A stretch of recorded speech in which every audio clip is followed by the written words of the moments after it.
From nothing to the art of shaving, today we have Eric Malka, the founder of the art of shaving. It's going to be an incredible show. We've had an incredible week here at Startup Club. We've had the book Start Scale Exit Repeat hit #1 for new release for the paperback. We have had so much happen that it's been unbelievable. It's just been an unbelievable week. We actually launched our second newsletter, and the newsletter came out today at 1 o'clock. And we talk about in the newsletter how when I was 29 years old, I lost $130 million. And then we go on to talk about in the newsletter, we talk about something called the Time to Sell Index, the TTSI. And this is something that Startup Club has started using empirical data. We're trying to put together an index so that it gives an indicator of when startups would consider or when they think should be thinking about selling their company. If you want more information about this, go to startup.club and sign up to the email list, because that email that we come out with monthly, it is not a newsletter, it is a publication. We have a team of people who work on this one newsletter who create such great content, and I actually think it gives you an edge. We were talking, I was sending out an email last night. We need to rename it. We need to rename it the Startup.Club Edge, something with a little bit more to it. But that newsletter is unbelievable. And if you haven't already done so, go to Startup.Club, sign up to the email list. But today's show, we're talking about the art of shaving. We're talking about the art of scaling with somebody who came from absolutely nothing and created a phenomenal company and sold it to a Fortune 25 company. Eric, welcome to the show. Glad to have you on. Thank you. I'm glad to be here. Thanks for having me. Great. And we'll jump right into it, Michelle. But before we do, I wanted to get Michelle's perspective on The Razor's Edge. This is a new book that just came out, and it's actually incredible. I'm about a third of the way through it. I haven't got all the way through it yet, and really enjoying. Didn't know you're a Canadian, fellow Canadian from Montreal. You went to Montreal, and I'm Canadian as well. And secretly, I think all Canadians are taking over the planet. That's just, but don't tell anyone else that, right? But also just the way you talk about you really did start with nothing, and what motivated you throughout the story. Like you're talking, and that's what I like about the book too, because so it's a story, right? So you're talking about you had almost nothing, and you think it actually helped you not having that university degree and not having the green card, and these things actually force you to become an entrepreneur. But we're going to jump into it, Eric. But I wanted to get Michelle, my co-host. Michelle is the CEO of paw.com, and she is also a very big fan of yours, Eric. She runs an e-commerce company, and I wanted to get her thoughts on the show today before we jump into it.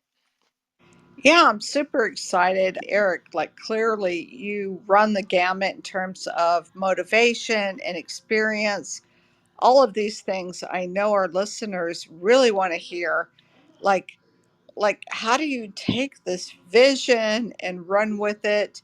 I know you first were brick and mortar, like Colin said, we're all on the team here reading the book, and bring it into this. You really brought it to a different level. You really broke some barriers. Side note, just a side note here, I'm just going to say I have a family that are barbers, women, and I actually had my barber's license too, and put myself through college doing that with a straight edge razor and cuts and whatnot. So I'm so like, you took what was just like a household, like casual, like grooming thing, and just rocketed it to this luxury brand. And I'll stop talking in a second here. I'm so impressed because I see now what's going on in the marketplace right now in terms of men's grooming. You really are like the forerunner on this. We're looking forward to hearing what motivated you, what gave you guidance, and any advice that you can give us as we're breaking barriers on our own little D to C to consumer brands. Eric. All right, I'll try. I'll give my best. Was that a question? There was a lot of stuff in there. Just tell us, like, I think a little bit of a backstory, your motivation, and what made you go into this space, and just what was the mindset, and what did you think Well, was going to happen, and like, how did it all transpire? Prior to actually founding the Art of Shaving, I had a major entrepreneurial failure in Miami. So my mindset was it was a little bit shattered. Going to New York to look for opportunities with this failure in the back of my head, I had lost everything I had made up to that point, money wise. And I really felt that my huge ambitions were never going to materialize. Now, fast forward a couple of months later, I find myself being the financial controller of a small company in New York that distributes shaving products and other perfumes brands from England. And I start using a brush and a cream, and that's my introduction to the category. So it really was not intentional at first.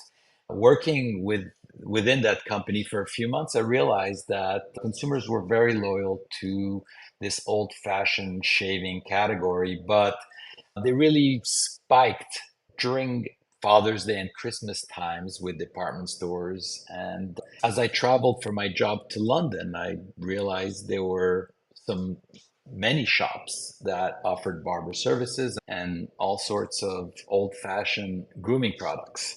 And that's where the idea came from for the art of shaving.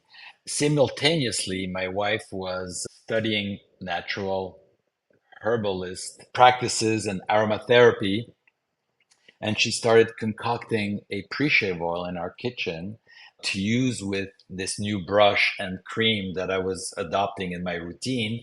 And really, my I never enjoyed shaving. I always had sensitive skin, and the brush and the cream really helped to elevate the experience. But then the pre-shave oil really took it to the next level, and that's when we said to ourselves, maybe we should start a business. And I was very, I was again, I just came off a major failure less than a year before, and I had no money. I just had a car, so I wanted to start a tiny little business. I was still employed, and we decided to open a small store on the Upper East Side of Manhattan. We were very lucky to find a small location on 62nd Street that we could afford. We had $15,000 to our name to invest, and we scraped resources and the hustle to open a tiny store with the products I was selling from my job, which we were able to get for the store. We opened on our first day, and the rest was not planned. The rest was just chipping at it day after day. And 6 months after we opened our shop, the New York Times did ran a huge story on our business. And that just blew us up. It was like going viral nowadays, if you will. And our business just took off. And from there, we didn't look back, and we just off to the races, scaling the business. All right, So, this is awesome. I love that you and your partner, your wife, were working on this together. So you saw this gap in the market. Clearly, I feel like you're almost understating it. All compliments to you and your wife. And you really realized that people wanted more of an experience. There was like a need. You wanted more of an experience yeah, with the whole act of shaving, which at that point in time had really been deminimized with very public, I'm going to say like cheap Bic razors that people just threw away and it's just like a hassle. But you really took it and elevated it. Like yeah. what made you though? I'm trying to like reach Well, into the psyche of yeah. this. Listen, I'm not underplaying it. We were 28 and 22 years old, looking to start a little business for my then girlfriend, soon to be wife. And we really didn't overthink it. We sold our car. 3 months later, we were open for business. We didn't even understand. We were running fast, but we didn't even know what we were doing. And really, what I try to impart with entrepreneurs, everybody tells me, wow, you were visionary back then. You had a great idea. The idea is not a big deal. It's the execution that was everything. Oh, I love The, that. the idea itself was just something we saw in Europe that we said, you know what? There's nothing like this in America. let's bring it to America. It's really in the I think execution he, that 90 yeah, that no, 99% of that but the success lives. execution, the experience of it all, right? Execution on you as the and your significant other on the entrepreneurial business owner side, but the experience of it all from the consumer side. Like experience is huge in direct to 100%. consumer. Once we realized this had legs, really, this business had potential, So we're we started to infuse it with our passions and our talents, and that's really where the execution became um, the factor that made us very successful. I like that's a great one. Your passions and your palates. Our talents, not our palate, yeah, our talents and our passions were infused in turning this into a great brand. That's why I say ideas are easy, execution is everything. Yeah, that's the hardest thing quite often, right? Like we all have ideas, but how do you get from A to Z, so to speak? That's But right. Colin, I'd love to hear your thoughts on this right now as a seasoned entrepreneur, like that has done D2C products. It's not always so easy. It's the prettiest thing, best mousetrap, etc. There's more to it. Colin, your thoughts? Yeah, and I won't really. I don't even have a lot here because I really want to hear from Eric.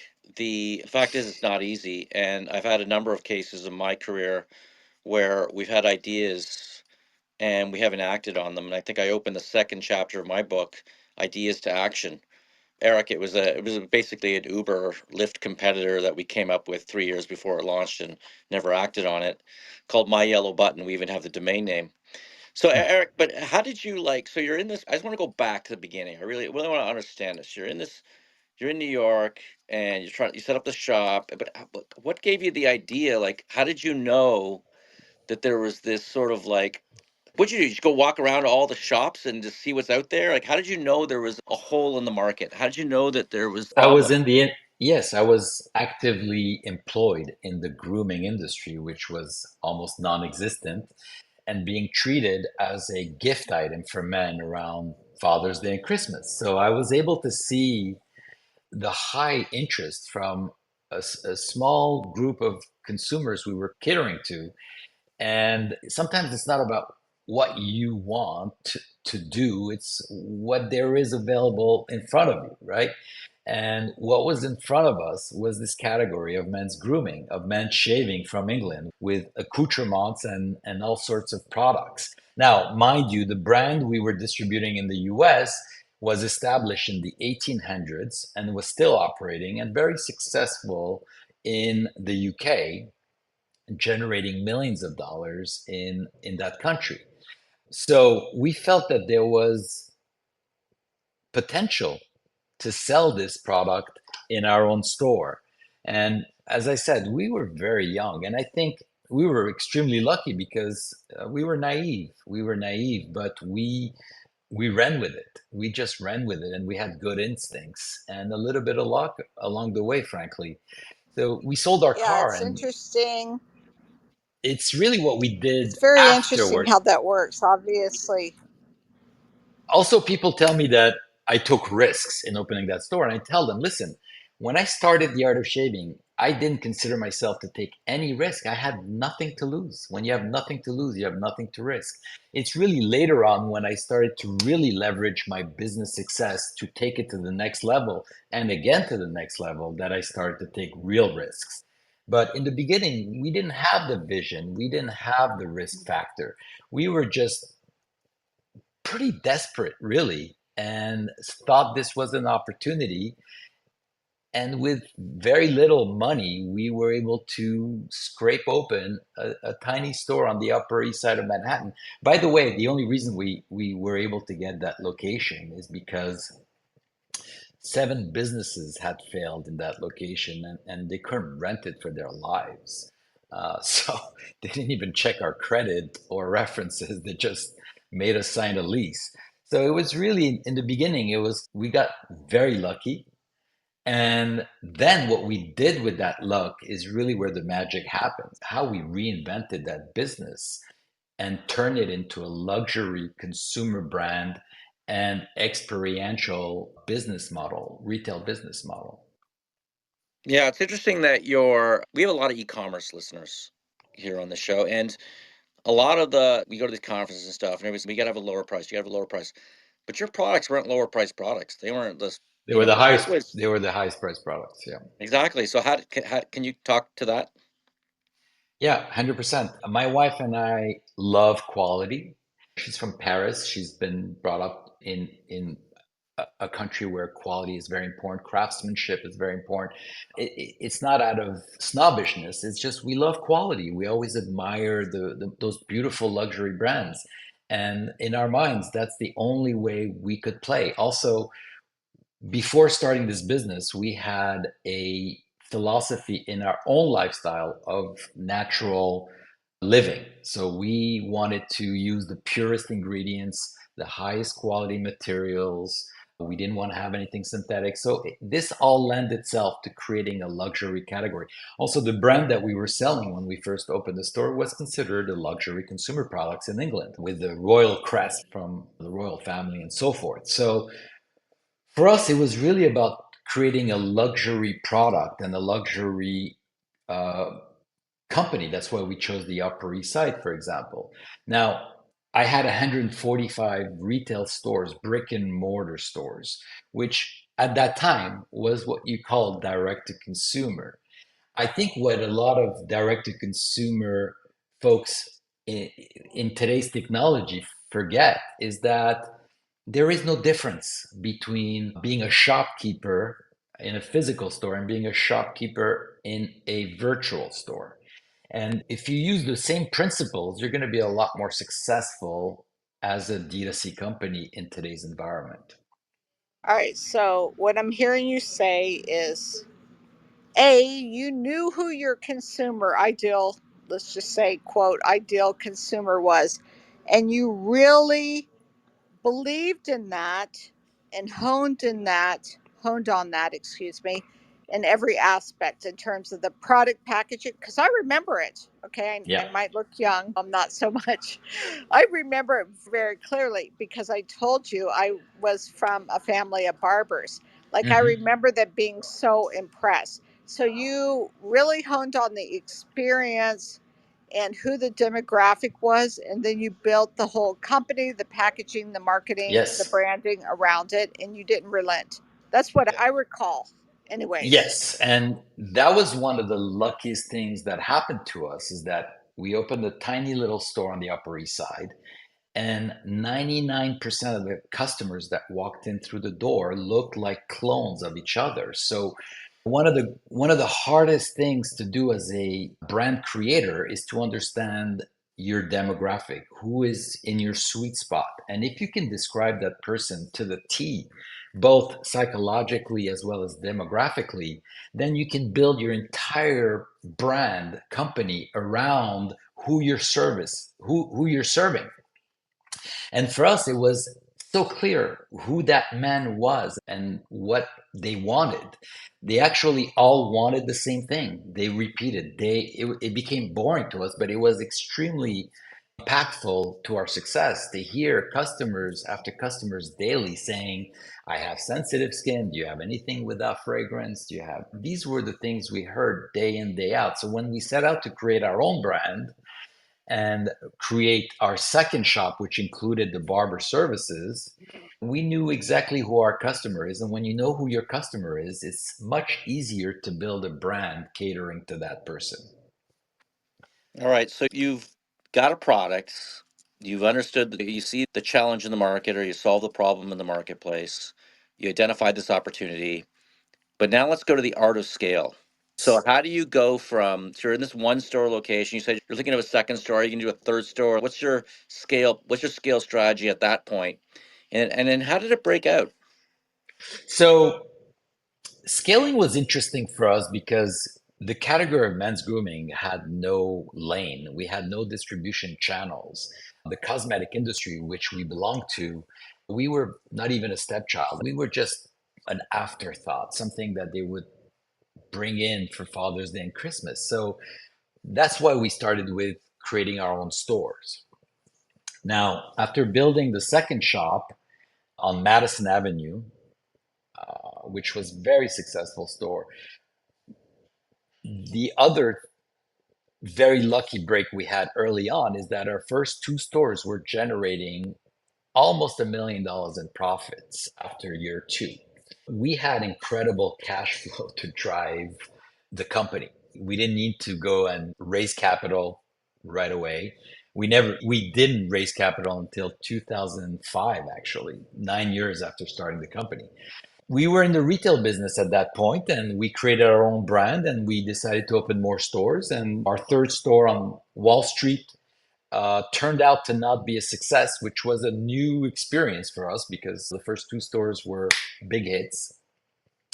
The third store turned out to be a bit of a dud, and that taught us a big lesson about what kind of real estate we needed to find. And the weekend business was very important, it was non existent there.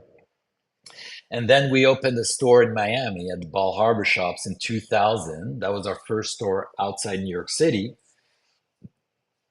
And that was really to present our brand as a luxury establishment. Ball Harbor is probably the most luxurious, prestigious mall in the world.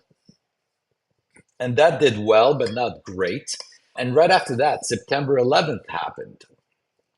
As we were thinking about opening shops in LA and Vegas, September 11th happened, and it made us realize two things. One is we don't want to be on airplanes all the time going to visit our stores. And two, we need a lot of money to capitalize to open all these stores around the country. So that was 2001. And we pivoted. We had moved our operations to Miami at that point, and we pivoted the business to wholesale. We had started to have a relationship with Neiman Marcus and then with Barney's, and that was doing well. And something incredible happened while we were in the throes of launching our wholesale business out of Doral, Miami. The metrosexual term was coined in the press, and with David Beckham being the poster child for the term. And it just went crazy. Every publication in the country started to talk about metrosexuals.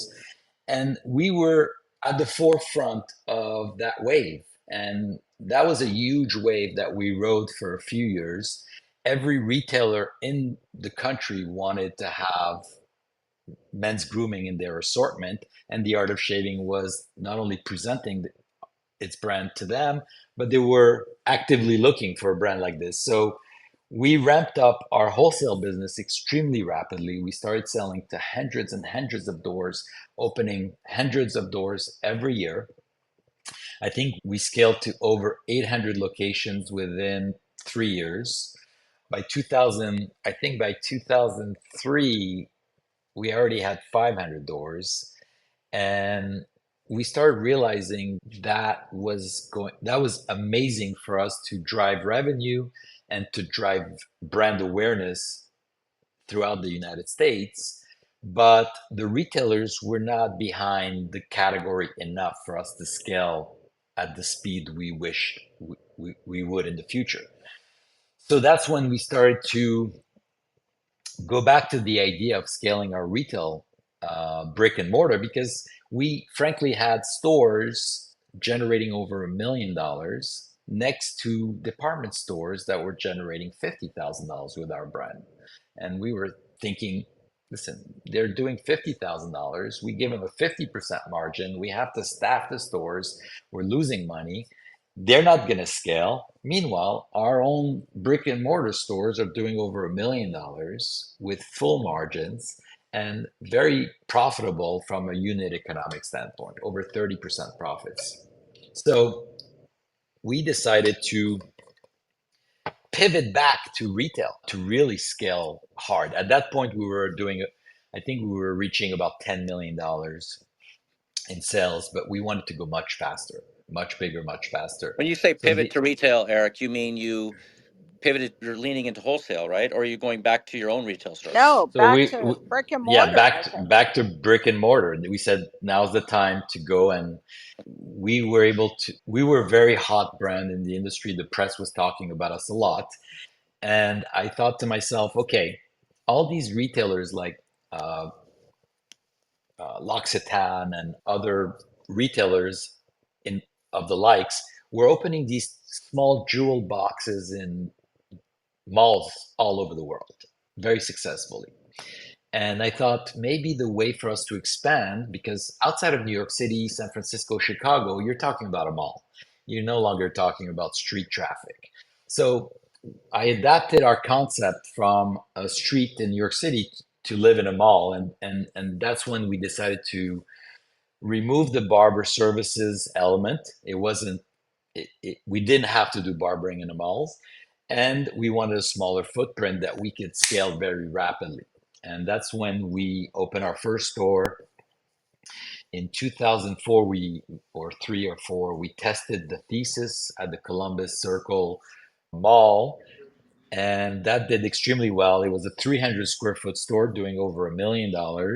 And at that point, we had developed enough products to only sell the Art of Shaving brand within our store. So we were completely ready with our execution. We had built the rocket ship at that point.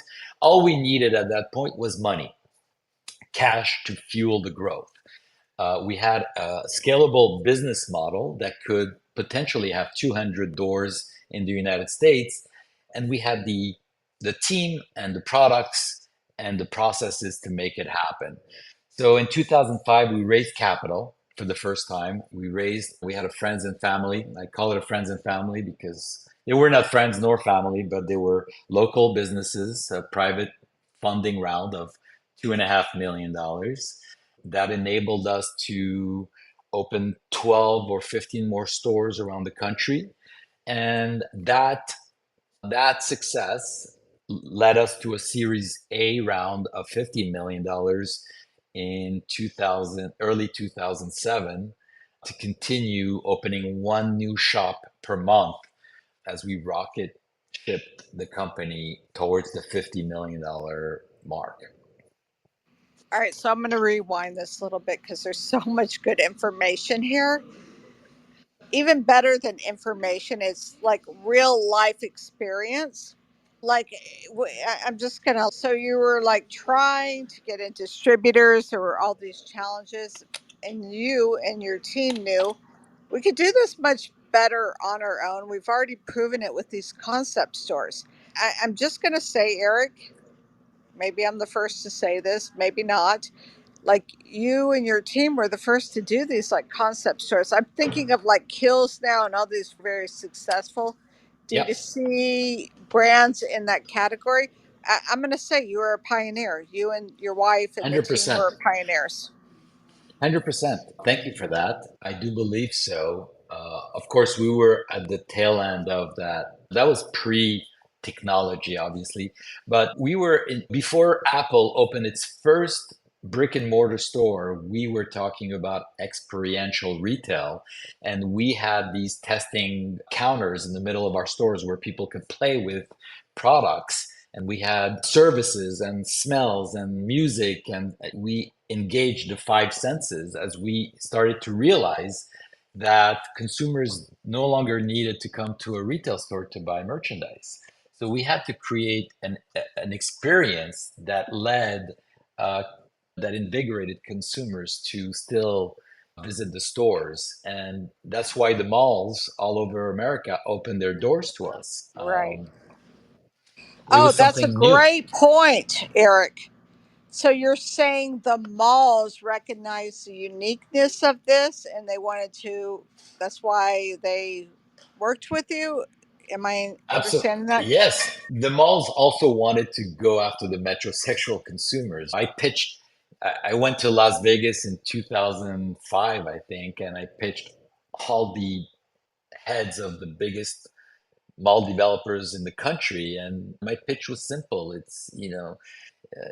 Your malls are not attracting enough male consumers. And the reason for that is because you have no reasons as a man to go to the mall unless you're being dragged there.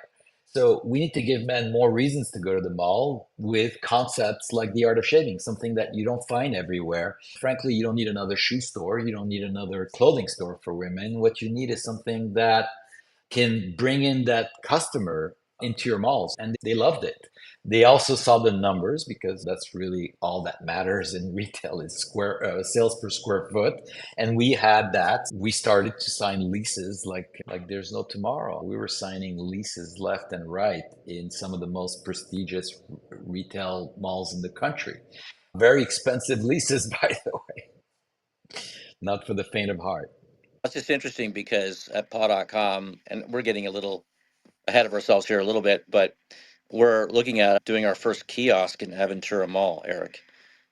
Oh, interesting.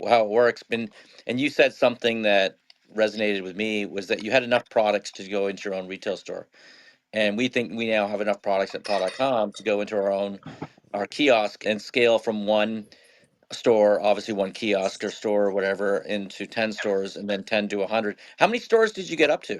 145.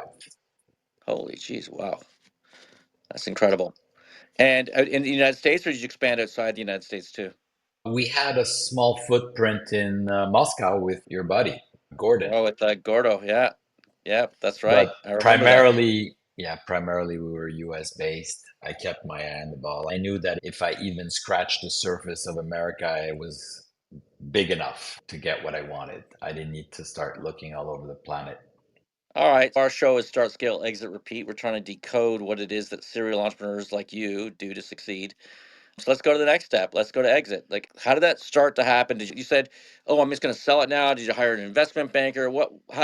No, no, no. I planned this a long time ago. When I hired my CFO in 2000, she interviewed me as well as I interviewed her, and her interview was, "What's your goal?" And I said, "I want to sell this company between 50 and $100 million within 6 to 8 years." I was very clear on that, and we got there. Six and a half years, 7 years later, we sold it for $60 million. No, it was planned. It was planned, and it was executed to that plan. Yeah. So first of all, when you bring in professional investors, private equity shops, that they know and there's got to be an exit. After just before bringing them in, I became the licensee of the Gillette brand for the premium market. So I started a relationship with Procter and Gamble back in 2006. We created a beautiful high-end co-branded razor brush and stand collection, which did extremely well, at least under the microscope, because for them, extremely well is not the same as for us. And really, I knew getting into that situation, which was a dream situation, by the way, to be the first company to ever be awarded the license of the Gillette brand, I think it's one of the 20 most iconic brands in the history of the world. And that I knew was going to be leveraged against me because now we're in bed with them, and that was a risk, but a risk I had to take. And the success of that relationship led P&G to ask me to if I was interested in selling them my company in early 2008, which I really had to pinch myself to realize I was being asked that at that point.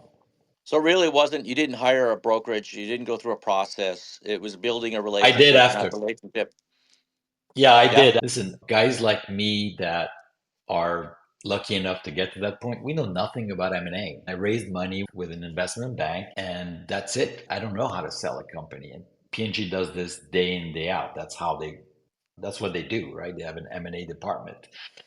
So I turned to my investors for guidance, and they said you should hire Goldman Sachs and run a process and get the highest bidder. And they got into my head. And what is it called when you have a bias? I wanted to believe what they were saying to me, right? I met with Goldman, and they said your company, based on recent transaction, is worth $180 million. So I wanted to believe that as well. I love that number. So we ran a process, and unfortunately, $180 million is a small number for Goldman. And that was a big mistake I made during the process because they gave me their B team to work on the project, and they really botched the whole thing. I had brought them a great brand with great track record, a buyer motivated buyer. It was just get it done and move on. But they managed to screw up the transaction a first time in summer of 2008. I was able to bring the buyer back to the table by August, September of 2008, and they started doing due diligence on an $80 million offer for my company, which I had in writing from Proctor. And during due diligence, Lehman Brothers collapsed, and then the stock market went into a tailspin for the financial crisis. And that became a fight for my life at that point because luxury retail went down 25%. People were not buying luxury products in malls. So my business went into a dramatic sales drop in Q4 of 2008. We were we had lost about $3.5 million worth of sales during that 3 month period, created a huge hole in our cash flow. We were running towards insolvency in January 2009. We were in crisis management. I was consulting bankruptcy lawyers at that point. And in February of 2009, we I reached out to my wife's cousin, who's one of the biggest M&A lawyers, M&A bankers in the world. He used to be the chairman of Morgan Stanley in London, and he had just retired from that position. And he offered to help me get the deal back on track. So we fired Goldman and got P&G back to the table. The dust had settled a little bit with the financial crisis. It was still pretty bad, but the dust had settled, and P&G was still very interested in buying our company. And they didn't realize we were almost insolvent at that point. So we were negotiating an $80 million transaction. During that time, Merrill Lynch, who we had a line of credit with of $3 million, was acquired by Bank of America for pennies on the dollar. Remember, it was a big mess back then. And Bank of America put their hounds on me to repay the loan. Obviously, I had triggered some covenants of some sort, and they were calling their $3 million loan. I said, listen, I'm 2 months away from closing an $80 million sale of my business to Procter and Gamble. Here's an official letter. I have enough cash in my personal bank account to cover the line credit. Just give me a break. Give me 60 days. I'm still current on my interest. And I won't call them names, but I'm thinking some pretty bad names right now. They threw me into foreclosure. And weeks before closing on our transaction with Procter, they heard that we were being foreclosed by Bank of America and they retraded our deal. Now, they didn't try to slash my throat or anything like that, but they retraded about $20 million and some terms associated with my staying on with the company for 2 years and so forth to achieve an earnout. And that was a hard pill to swallow, but at the same time, I dodged a major bullet. I was facing bankruptcy at that point, and instead I went into closing the sale of my business at a fairly decent price. Yeah, it's amazing, isn't it? Like you can be like one day you're like a top of the world, next day you're like, we're going bankrupt. Next day you sell for what you did. It's good when you By the, finally did it. And I know those times, the Lehman crisis, we had sold a publicly traded company a month and closed yeah, a month before the Lehman crisis, and it was a huge exit. And the if we had sold after the Lehman crisis, it would have been a disaster for us and yeah. our shareholders. So it was a really tough time. As timing is half the value, but you seem to pull that one off, even though you were down and down. Yeah, All right, it's so I'm gonna. great, man. It's Yep. great. And that's why I call it On the Razor's Edge, the book, by the way, because it's a pun, obviously, with the business, but it's really Right. how we felt. And I think a lot of entrepreneurs feel that they live on the razor's edge most of the time. No, I like that. Great name of the book, great name, and sums up everything. And what I hear here is just the passion that you and your wife and the team had. Like you guys really had a vision at a time where these D2C companies, Colin, were not, they were trying to struggle to get distribution, so expensive, no internet. Like you did it, man. You did it. So Thank you. congratulations to you. But One I of the have a few. I mean, question. it's not that easy. I realize now I'm looking not at saying it statistics. No, I is. know. I'm just we talk to successful people all the time. We have successful friends, but when I started looking at statistics, it's so hard to go from startup So to hard. exits. A lot of Absolutely. people want to do it, but very few achieve it. And that's why I wrote this book, by the way, to really try to To help help people. tomorrow's entrepreneurs increase their odds, basically. So I'm curious, like just flashing forward, here we are today. E-commerce brands are so popular. We tend to call them micro brands, and we're starting to see, Colin and I have been studying this, we're always studying it, trying to learn this swing back towards trying to go more brick and mortar in Yeah. addition to online. And there's these big popular brands like Harry and Flamingo Yeah. in your previous category, but just in general, we're a micro brand. That's what we call it, D2C, Hmm. paw.com, and we're not even quite, I could say we are not in brick and mortar. What is your recommendation? What would you advise us as we try to move Well, forward to really grow market space? And let me just say this, sorry.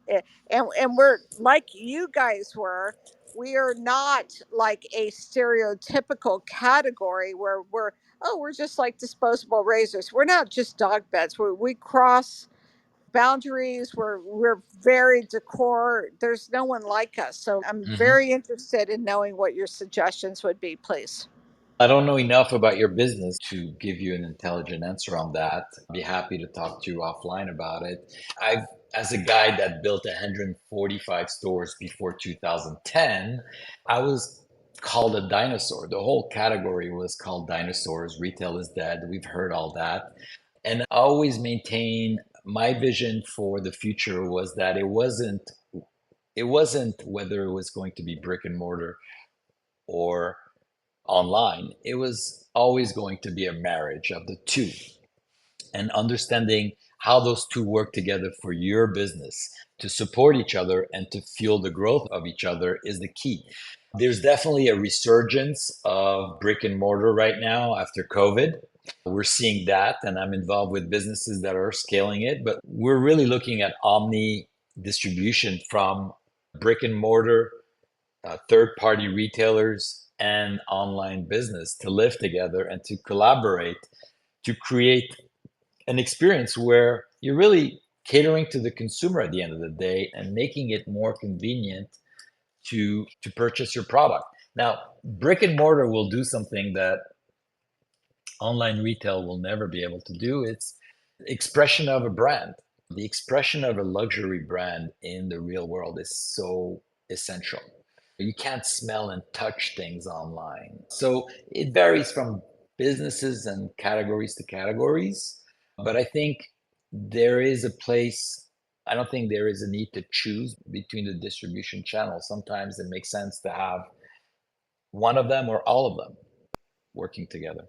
Eric, we have a fellow entrepreneur on stage. She is a celebrity in her own right. She was the inventor of sidewalk chalk. Marcia, thank you for joining us on stage. Do you have a question for Eric or a comment about this? Eric, congratulations. You have my deepest respect. I have never Thank you. had a brick and mortar store, but I have sold to all of them. And as I'm listening to your amazing story, and I cannot wait to get your book and read it, I'm just thinking about how the internal working of your company unfolded, having to hire enough staff to run 145 stores. How do you handle all these different components? And there had to be some starts and some restarts in getting that formula all right as well. How did you do it, and how did you manage your personal time? Yeah, personal time has never been an issue for me. I'm not a workaholic and I don't believe in working, working the mines to build a business. But I did when I had no choice, but then I had people to support me. Look, I was very lucky that I'm married to someone who is extremely gifted in the creative side, was able to create products and make everything beautiful and aesthetically pleasing. And on my side, I'm a very strategic thinker and I have a passion for people. I love people. So when I talk about people, I talk about employees, consumers, vendors, any human being involved with our business was my responsibility. And we immediately created a very rich culture at the Art of Shaving, which is what I call the magic sauce of the brand. It's what was the demise. When you kill the culture, you kill the brand. And I think that's what happened after the acquisition. But while we were running the company from day one, we hired very passionate, capable, engaged employees that really cared about what we were trying to do here. It was more than shaving. As our purpose was really to deliver an experience to consumer, but also to promote health for men with natural ingredients and avoiding all the chemicals that they find in traditional shaving products. Creating a culture, and then as we grew, we had to create processes. You can't manage people without statistics and processes and rules, and that's what we did. I'm very structured. I'm the guy. I'm the guy that has my shirts and organize my colors in my closet. So So do I'm I. very.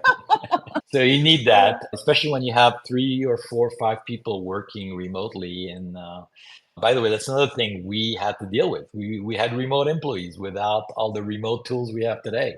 We had employees in every corner of the country, and they had to show up to work, open the stores on time, drive business, create a great experience for the consumers, and and close the store 10 hours later. So it wasn't easy, but because we realized that was our business, we never thought of ourselves as running a shaving company. We had built a great brand.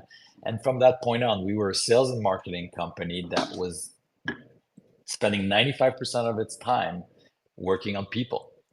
That's how we built it. We focused on people all the time. The products always showed up.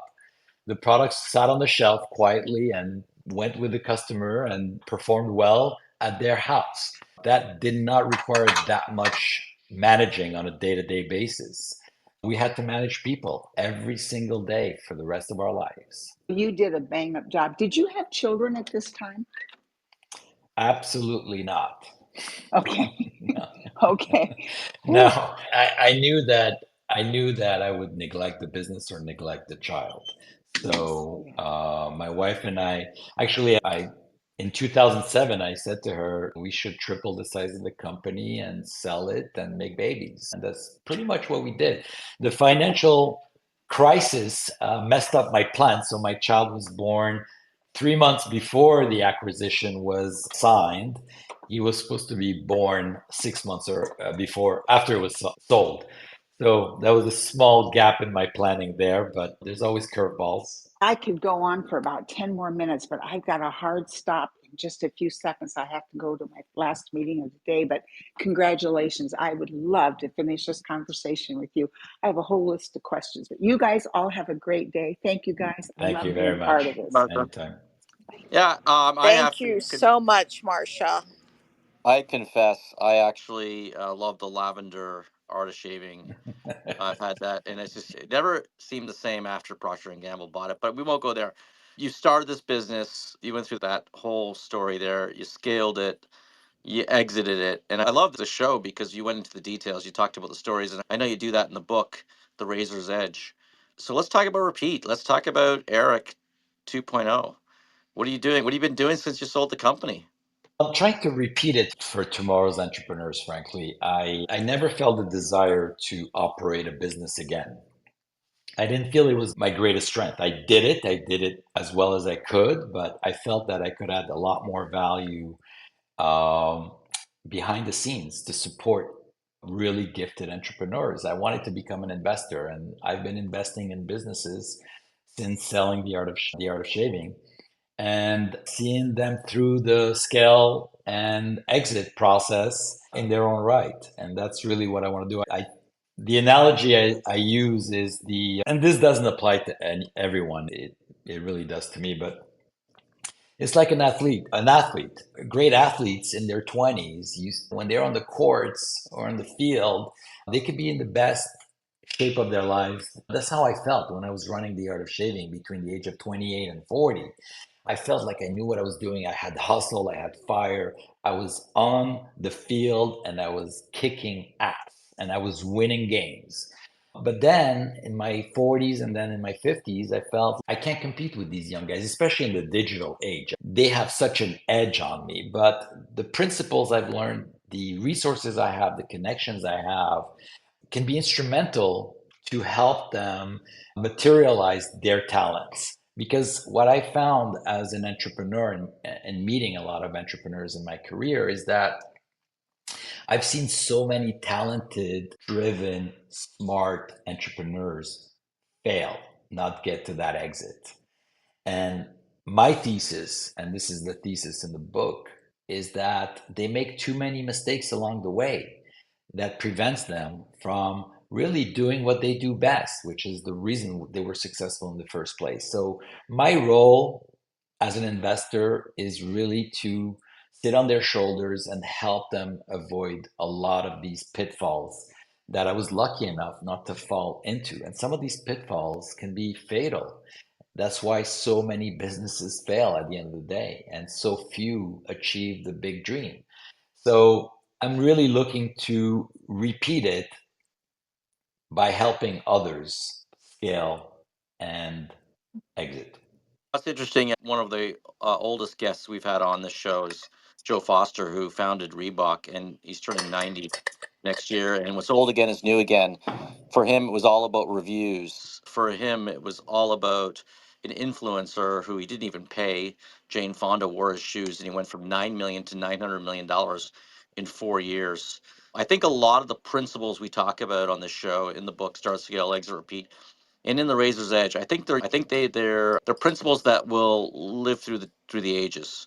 And I know there's a lot of changes. There's AI. There's this. There's that. There's a lot of techniques, and yeah, even some of the entrepreneurs who've been around for a while feel like they might be falling behind. But the reality is we're not, and the principles still exist. And it's just Yes, over and over again. We just learn those lessons, and a lot of the entrepreneurs that try to just go out there and make a business, and they think they know what they're doing, but they don't learn the basics. They don't learn the foundation. They don't learn. Everybody wants to get rich quick, but the reality is it took you your overnight your I thought art of shaving was an overnight success, but you just said it was like, no, it was 10 years, it was 12 years, it was 14 years, it was whatever. It's never an overnight success. It's a lot never. of work and a lot of foundational building. Thank It's a you very much, marathon. Eric, for joining us today. Last thought before we close it out. Yeah, no, I agree. You summed it up. It's a marathon. And a lot of entrepreneurs, unfortunately, get to the start of their business with a sprint-like mindset. And it takes a while. And by going slow in the beginning, pacing yourself as a runner, you can win the race at the end. But if you start the marathon, hard, you may run out of steam. So I think you were spot on with your final comment. That's all I have. Yeah, and if you do buy the book on Amazon, The Razor's Edge, pay it forward and give them a review if you really like the book. Reviews still matter. And when you get more reviews on Amazon, that'll help get the message out about the book and get it in the hands of more people. Eric, we really appreciate this. You've been listening to Start, Scale, Exit, Repeat, Serial Entrepreneur Secrets Revealed podcast, which, by the way, talk about reviews. We have a 5-star review on Apple Podcast. And if you're listening to this on Apple Podcasts, please feel free to review us. We love it again. And if you're listening to us on YouTube or you haven't joined our YouTube channel, we have over 80,000 people now who are on our YouTube channel. You can join that. And you can also join us on TikTok. We just started a month ago, Eric. Yeah, talk about late to the game. We just started a month ago with Startup Club, and Mimi's running that. And she's already got, I don't know how many views, like 40,000 views on the videos that she's posted for Startup Club. Hey, So we're go launching, ahead. that's great. We're launching TikTok next week. So I'd love to pick your brains on what was successful for you. You got to swing by the incubator here and join us. Usually Friday afternoons is usually when we pull out a bottle of wine and we ideate. But yeah, I know but the number one thing that if you're listening to this, we came out with a newsletter. It's our second edition. What's in that newsletter, Eric, is something called the TTSI index. It's a time to sell index. It's based on empirical data, and we're going to be now publishing that index every quarter, every 3 months. We'll update it. By the way, the index number is 3.6 out of 100 right now, based on, and we based most of it right now is based on IPO data and number of IPOs based on the peak, the trough to peak, and the midpoint, et cetera. So it really is not a time to be selling a company. It's time to build.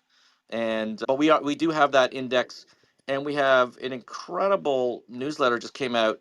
And Mimi, I think we'll be publishing them online as well. But we put in about 2 weeks of work on this newsletter. It is deep. It gets in, and it really tries to help you develop an edge as an entrepreneur. And I think if you listen to the show today, you might have a little bit more of an edge because of Eric's advice. Thank you very much. We'll see you all Thank you. next week. And we have 2 months of speakers booked, serial entrepreneurs, authors, and experts like Eric coming on. So if you want to know who's coming on, you got to go to startup.club and sign up to that email list. Talk to you later. Thank you, Eric. Thank you so Thank much. you. This was Thank you for having. amazing conversation. So insightful. Have a wonderful weekend. You too. Thank you, guys.